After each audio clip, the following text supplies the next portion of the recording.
На сегодняшний день в республике заготовлено 84% сена от сезонного плана. Вопрос обеспечения грубым кормом по-прежнему остается актуальным. Большие трудности намечаются в Тампонском и Усть-Алданском районах. В некоторых наслегах Намского и Чурапчинского районов также отмечается нехватка корма.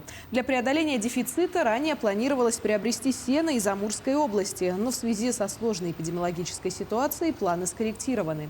Как отметили в Минсельхозе региона, сейчас решено приобрести 10 тысяч тонн сена из Забайкалья в центральные районы, а более 1 тысячи сена завезут из Магаданского края в Оймяконский и Тампонский районы.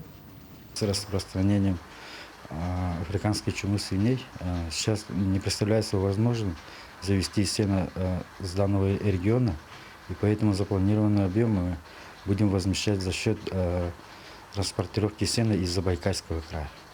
Там из Забайкальского края мы планировали 4 тысячи тонн завести. Сейчас примерно будет 10 тысяч тонн.